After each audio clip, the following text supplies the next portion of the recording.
My friends, have you ever had that moment when you looked in the mirror and said, I can't live like this anymore? That's not a breakdown. That's the beginning of your breakthrough. Because your new life doesn't start when everything is perfect. It starts when you decide you deserve better. It starts when you stop blaming the past. It starts when you stop waiting for motivation. It starts when you whisper to yourself, enough is enough, I'm ready to begin again. So today, I want you to remember, your new life doesn't start tomorrow. It starts SER. It starts no-do. It starts WITH. Let's begin this journey together. Acceptance is the first step, and yet it's often the hardest one. Because we humans, we love to hold on. We hold on to memories, to mistakes, to moments that broke us, as if replaying them will somehow rewrite the past. But my friends, holding on doesn't heal you. It only exhausts you. There comes a time when you must simply stop asking, why did this happen to me? And start saying, what can I learn from this? Acceptance doesn't mean you're okay with what happened. It doesn't mean you approve of the pain or that you're weak. Acceptance means you've decided to stop letting the past control your peace.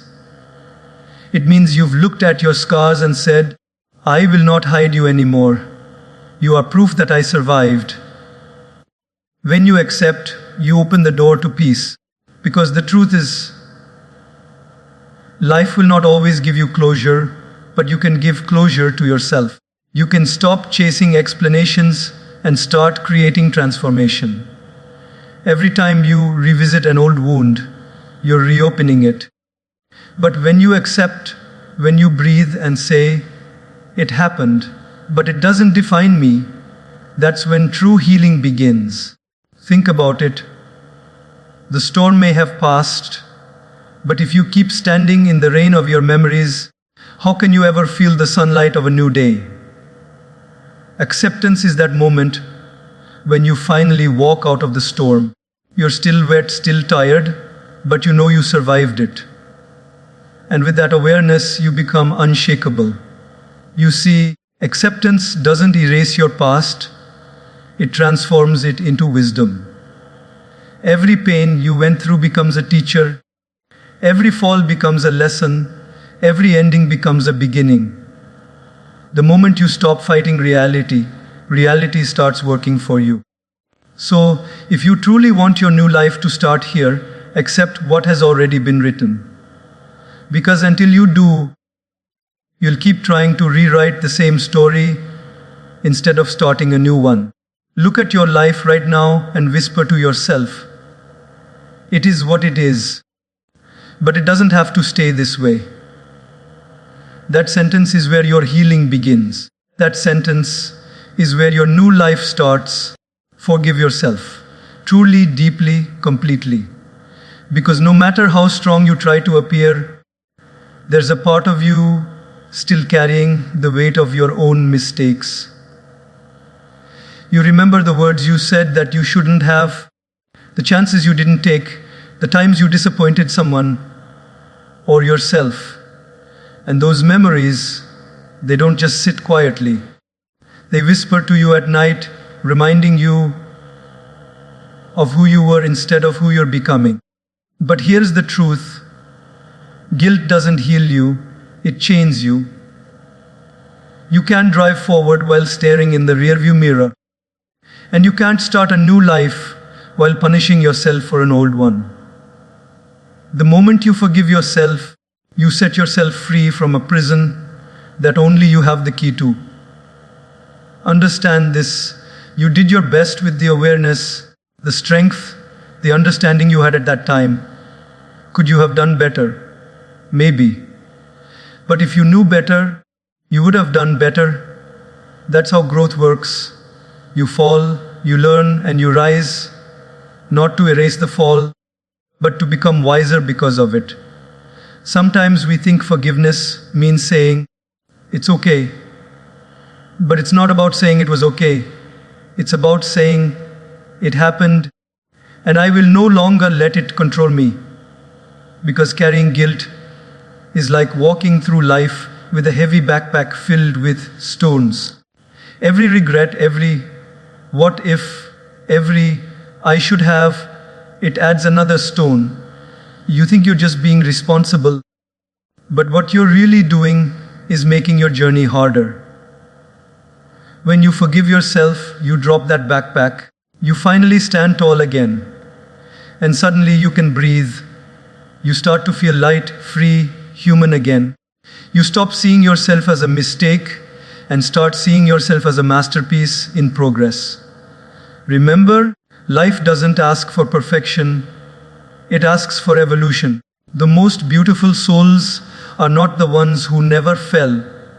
They're the ones who fell 1,000 times but kept rising with a softer heart each time. Forgiveness doesn't make you weak. It makes you wise. It doesn't erase responsibility. It restores your peace. So, if you've been replaying that same painful memory, waiting for a time machine that'll never come, stop. Close your eyes and whisper to your heart, I forgive you. You'll feel something shift within you. That's not weakness, that's release. And in that moment of forgiveness, something magical happens. The old version of you, the one you keep blaming, finally rests. And the new version of you, the one that's been waiting to be born, finally breathes. That's how your new life begins, not by changing the past, but by making peace with it. Detach from the old identity. Because sometimes the biggest obstacle standing between who you are and who you want to be is the story you keep telling yourself about who you've been. We become so used to introducing ourselves through our pain, our failures, and our labels that we forget we're allowed to rewrite that story at any moment. You see, the mind loves familiarity. It loves to hold on to patterns, even the painful ones, because they feel safe. You say things like, that's just how I am, or I've always been like this, or oh, people like me never change. But those are just words, habits of thought, not laws of life.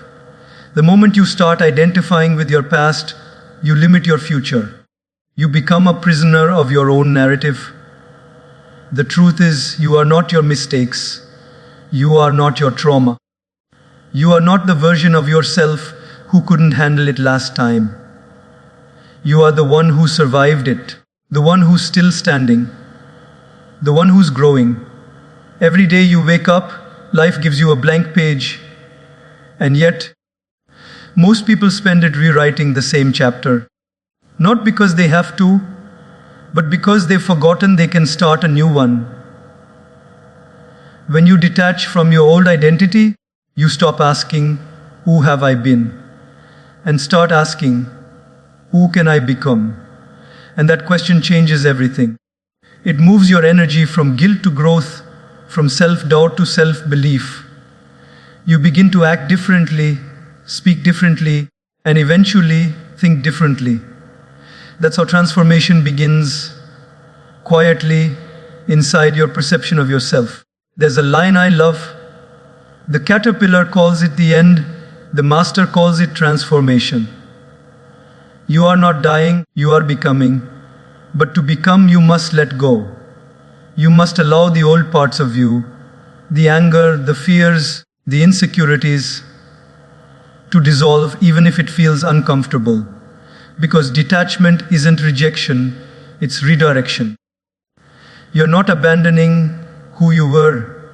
You're releasing what no longer serves who you're becoming.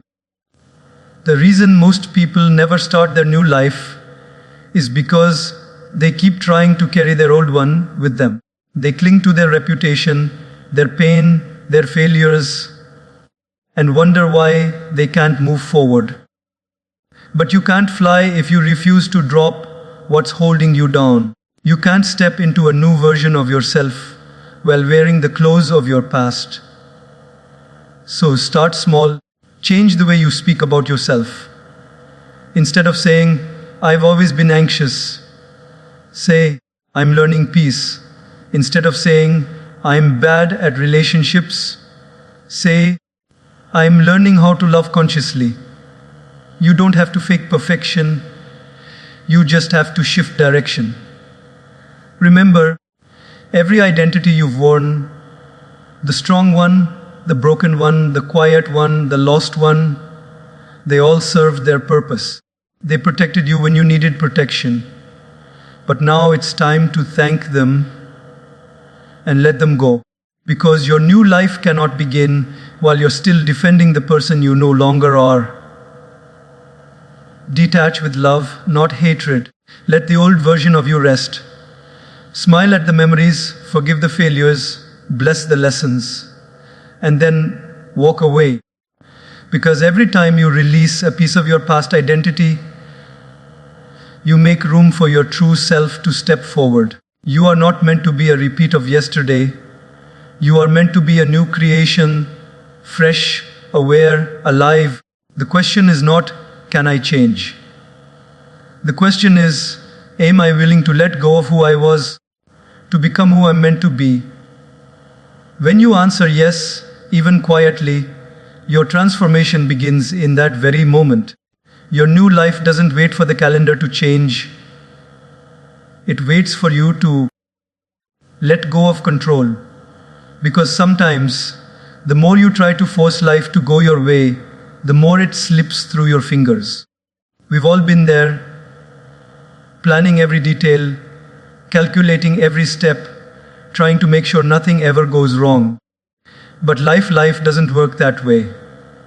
It's not a straight line. It's a dance between what you can control and what you must surrender. We live in a world that praises control. We're taught to plan, to predict, to prepare for everything. And yes, planning has its place. But there comes a moment when you realize, no matter how hard you try, not everything is meant to go according to your plan. Some paths are designed to break, some people are meant to leave, and some doors are meant to close. Not because you're unlucky, but because something greater is being built behind the scenes.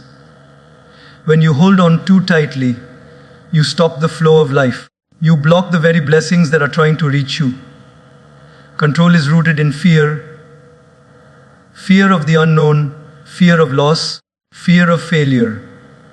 But here's the paradox: the tighter you hold, the more you lose. The more you try to manage life, the more it manages you. True peace begins the day you whisper to yourself, if I don't need to control everything to trust that everything will be okay. Think about nature. The river doesn't fight to stay straight. It bends, it flows, it adapts. The tree doesn't demand the storm to stop. It stands, it sways, and it survives. And yet we humans, we want every day to be perfect, every person to understand us, every situation to work exactly how we imagine it. But what if life's beauty isn't in its predictability, but in its mystery? What if the chaos you're resisting is actually creating something beautiful for you?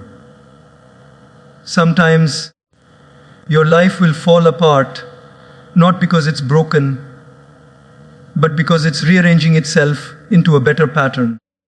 The delay you're frustrated about, the detour that confused you, the heartbreak that shattered you, they're all part of a divine choreography. You just can't see the full dance yet. Letting go of control doesn't mean giving up. It means giving in, not to defeat, but to trust. It's looking at life and saying, I'll do my best, and I'll let life do the rest.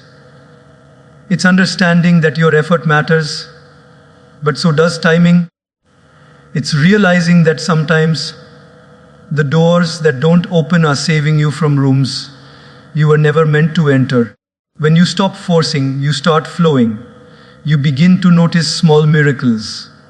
A conversation that inspires you, a new opportunity that appears when you least expect it, A moment of peace that finds you when you finally exhale. That's life whispering, "See, I've got you." Say, control is heavy, surrender is light. Control is about fear.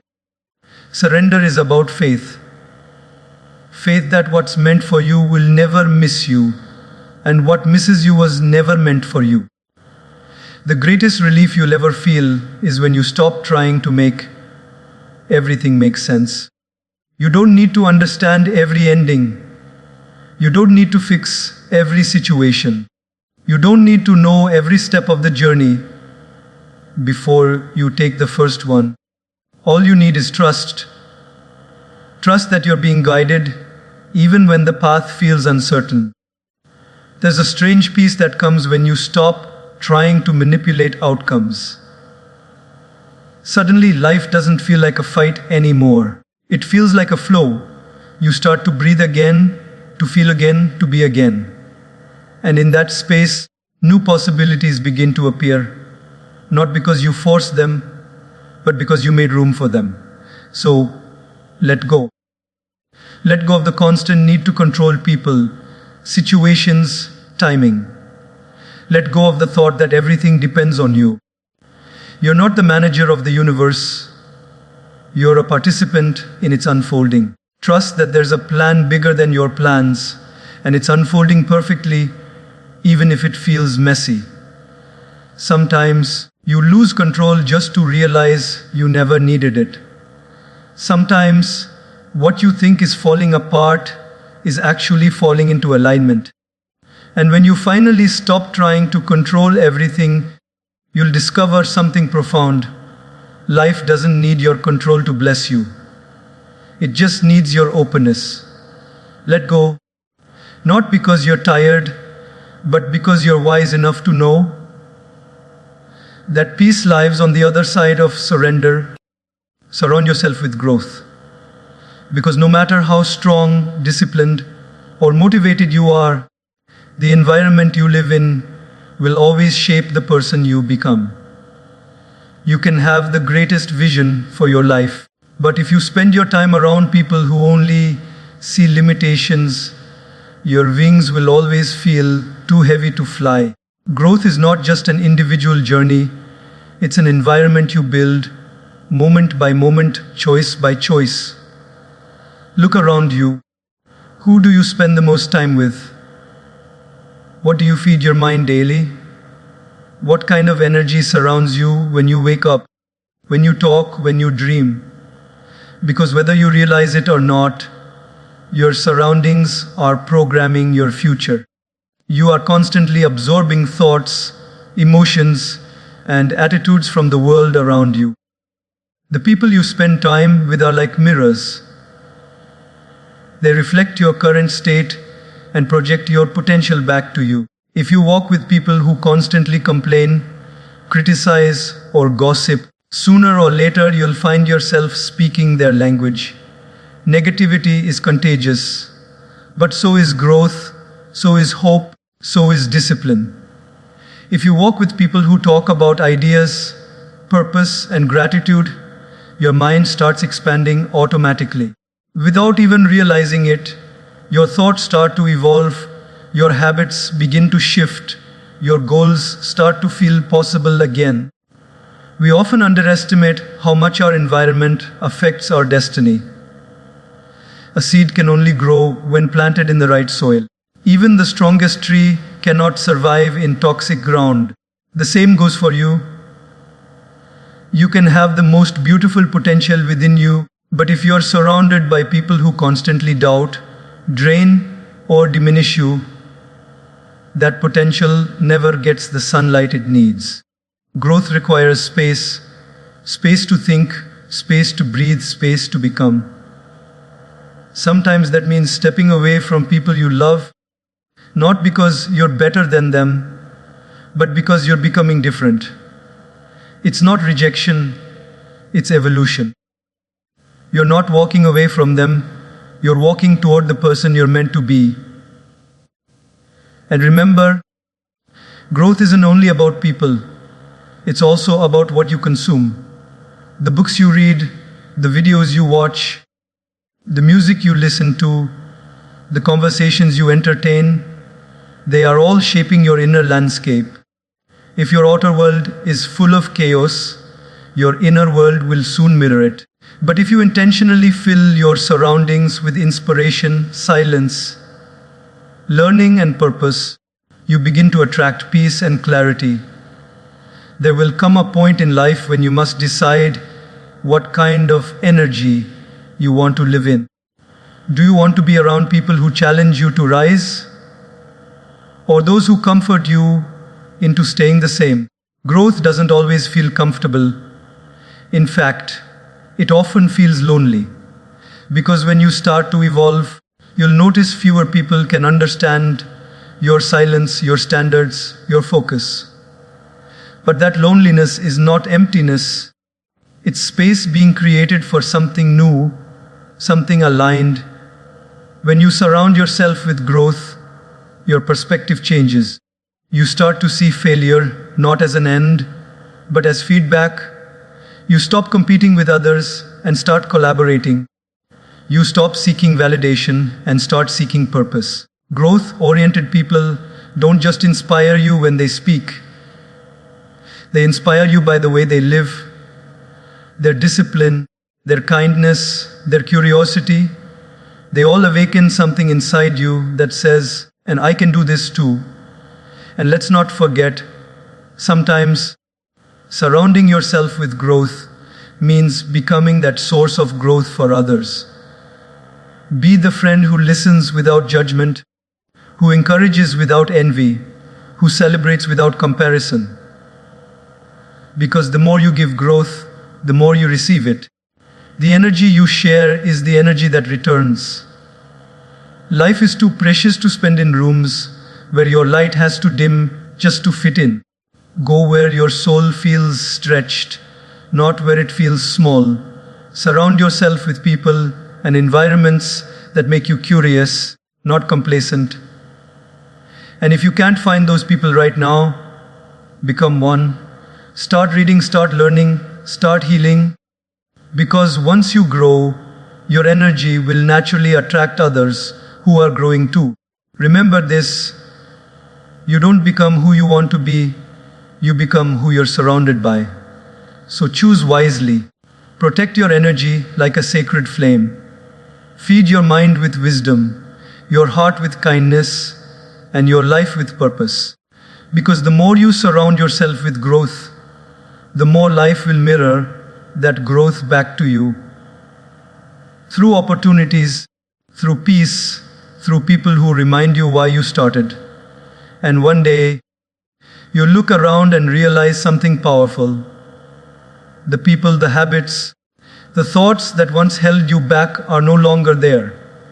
You're standing in a new garden, full of light, full of growth, full of life.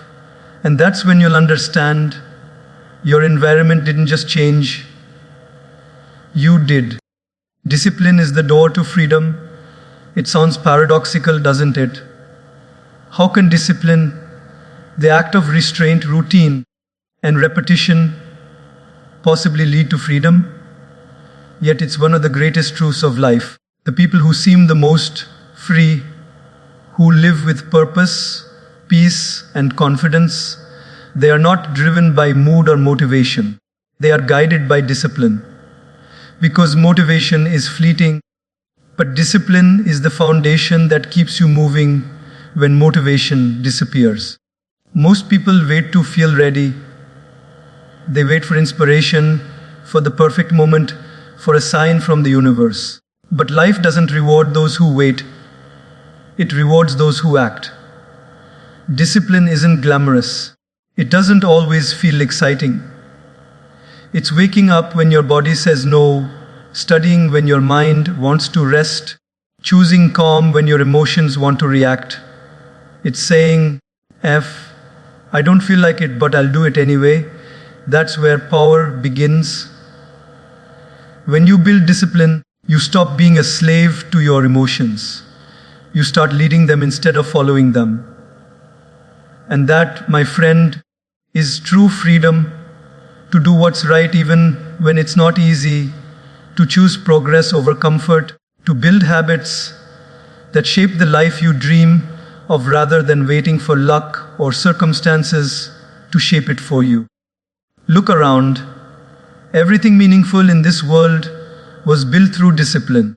The musician who moves you didn't just play when he felt inspired. He practiced every day until his music became a language of emotion. The athlete who stands on the podium didn't just train when he felt strong. He trained when no one was watching, when his body hurt, when quitting seemed easier. The person you admire for their calm, their wisdom, their success, they didn't get there by chance. They built it one disciplined choice at a time. Discipline is love in action, love for your future self. Every time you choose discipline, you're saying, I care enough about who I'm becoming to make sacrifices now. You're investing moments of discomfort for a lifetime of peace. You're trading temporary pleasure for permanent growth. But don't misunderstand, discipline isn't punishment. It's not about being harsh or rigid with yourself. True discipline is gentle, patient, and consistent. It's about showing up, not perfectly, but faithfully. It's about understanding that every small, consistent step adds up. One page a day becomes a book. One workout a day becomes strength. One mindful moment a day becomes peace. There's a freedom that only discipline can give. The freedom from regret. Because regret is the heaviest chain a person can wear. When you look back and realize you could have done more, given more, become more, that's when you truly understand the price of laziness. Discipline removes that pain. It gives you the confidence to look in the mirror and say, I may not be where I want to be yet, but I'm on my way. I'm showing up. Discipline doesn't just change what you do, it changes who you are. It rewires your mind to value progress over perfection, growth over gratification. It strengthens your willpower and your focus, two things that can't be borrowed, only built. And when you have those, you become unstoppable. The problem is many people quit before they see results. They confuse boredom with failure, but growth is quiet. Transformation happens in the routine, in the repetition, in the unseen hours when no one's clapping. You won't always notice your progress daily, but one day, you'll look back and realize how far you've come. And you'll thank the discipline that carried you through. There will be days when you fall off track, when you miss a step, when you feel tired of it all. That's okay. Discipline doesn't demand perfection, it demands return. Every time you come back to your path, you strengthen your character. Every time you start again, you remind yourself that quitting is not an option.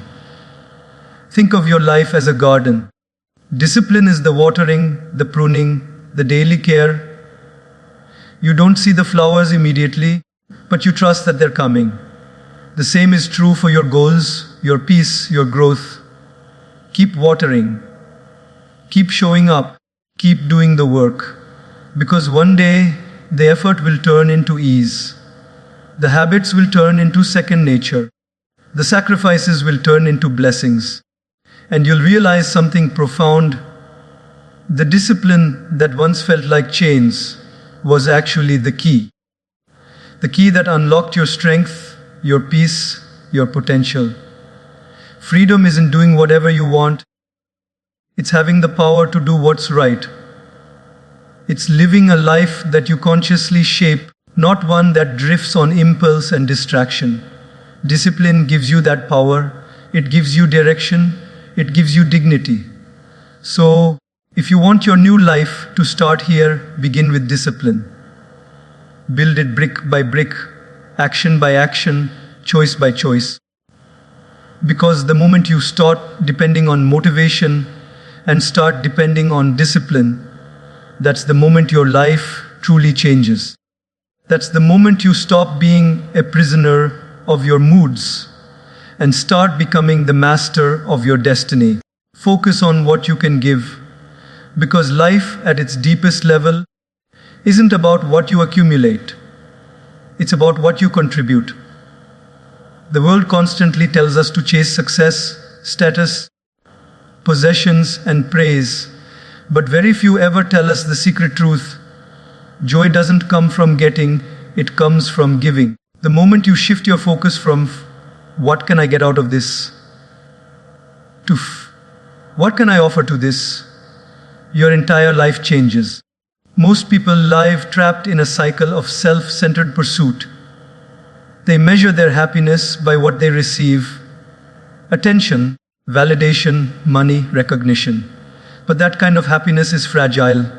It depends on others. It rises and falls with circumstances. Yet, when you start focusing on giving kindness, understanding, your time, your effort, your presence, something extraordinary happens.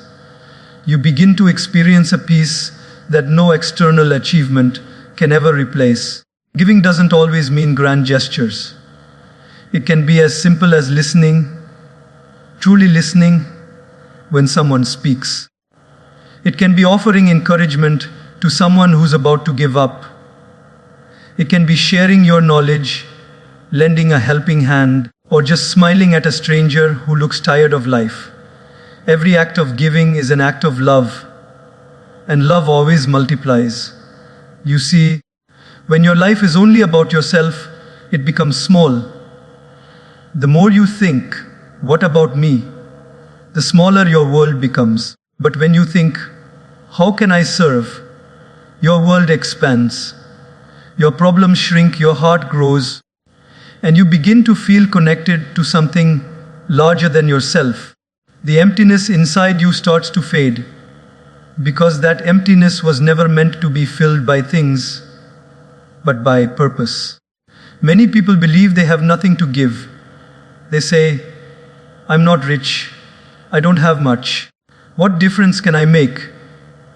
But the truth is, you don't need wealth to give. You need willingness. The greatest gifts often cost nothing. A kind word, a gentle gesture, an act of forgiveness.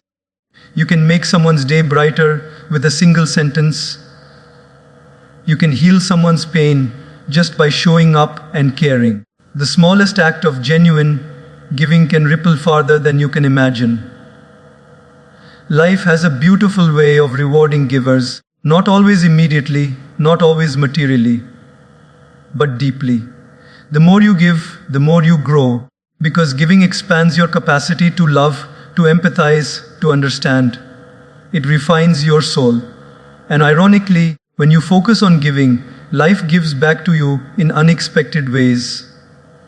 Through opportunities, through peace, through people who remind you of your own kindness.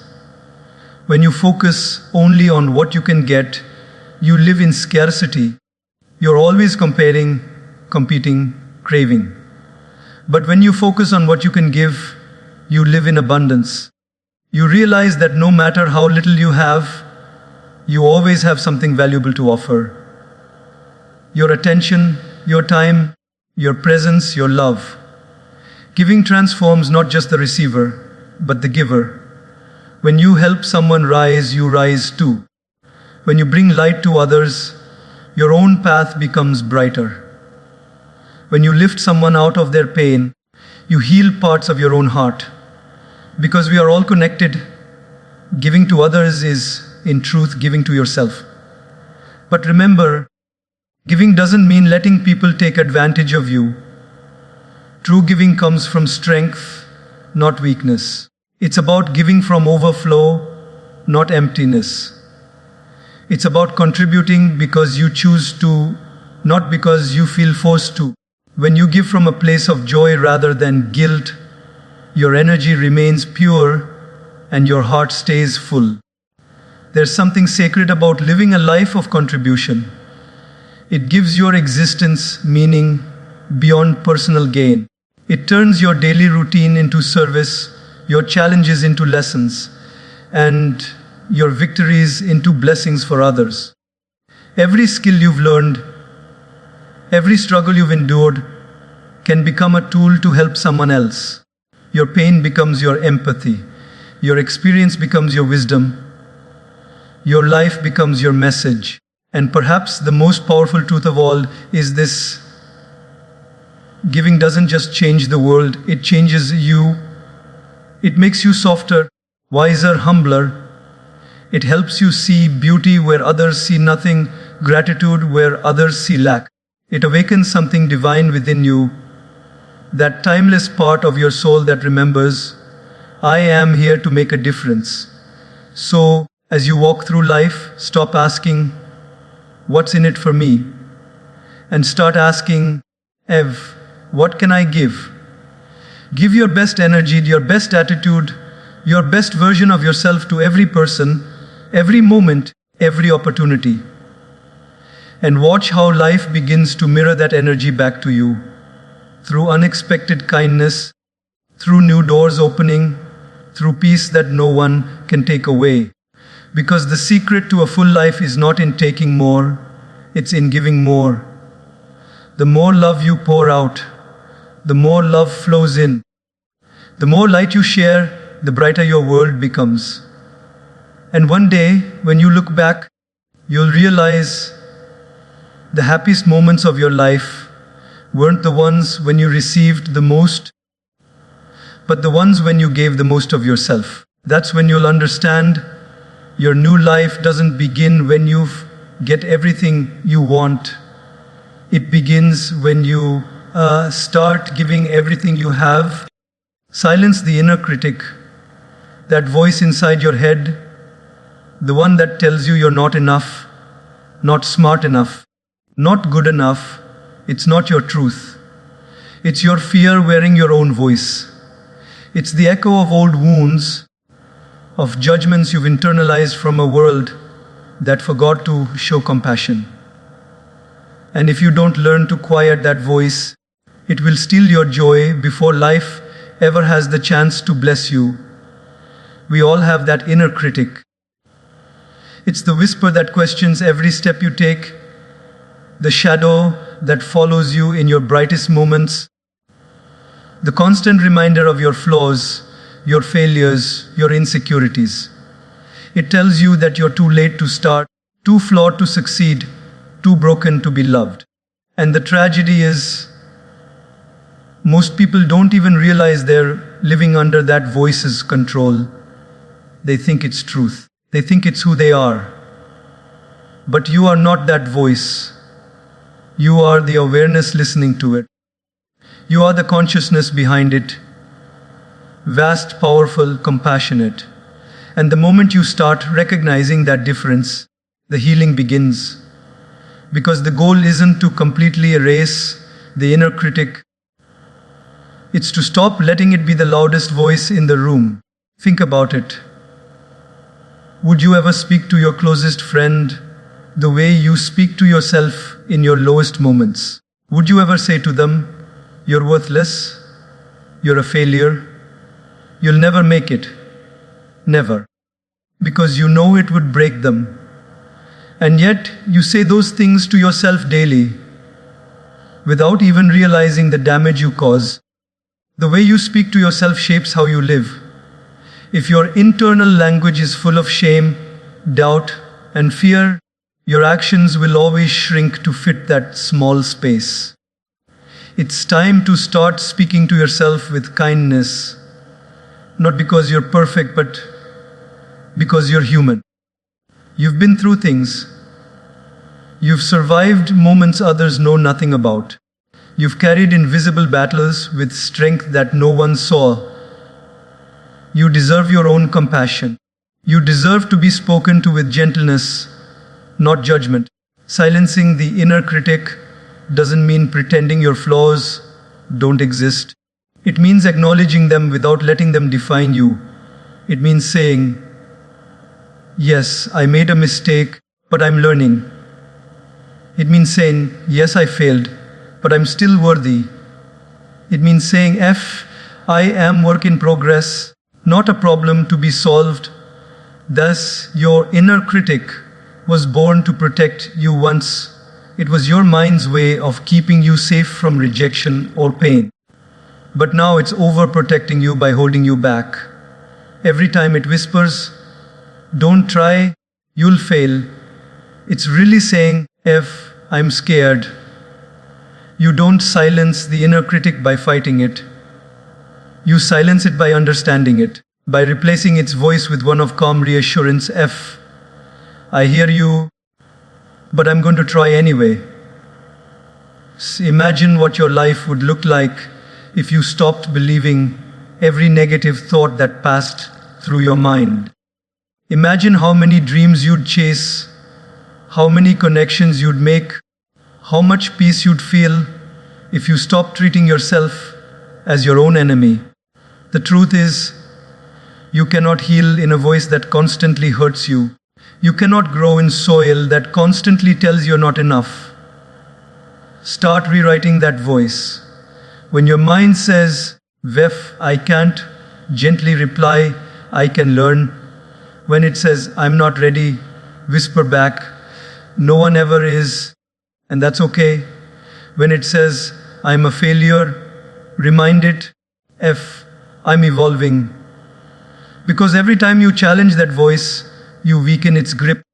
You remind yourself that you're not here to be perfect. You're here to progress. There's something profoundly powerful about becoming your own friend.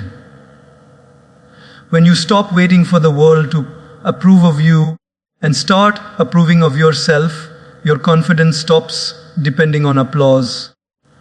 You stop performing for validation and start living from authenticity. You stop chasing peace and start becoming it. Silencing the inner critic takes time. It's not an overnight process. There will still be days when that voice gets loud again. On those days, don't punish yourself for listening, just notice it. Awareness itself weakens it, because when you see it clearly, you realize that it's just noise, and that behind that noise, there's stillness, there's strength, there's you. Be patient with yourself. Every time you choose kindness over criticism, you rewire your brain. Every time you speak gently to yourself, you plant a seed of self-trust. And those seeds will grow into unshakable confidence, into self-respect, into peace. The truth is, you can't control what others say about you, but you can always control what you say to yourself. The world outside may doubt you. Don't let your own voice join them. The world outside may challenge you. Let your own voice comfort you. The world outside may not always love you. Let your own voice remind you that you are still worthy of love, because your new life, the one filled with peace, purpose, and freedom, begins the day you stop letting that inner critic be your guide. When you stop letting fear narrate your story and start letting compassion write it instead, that's the day your mind becomes your home, not your battlefield. That's the day you stop surviving and start truly living.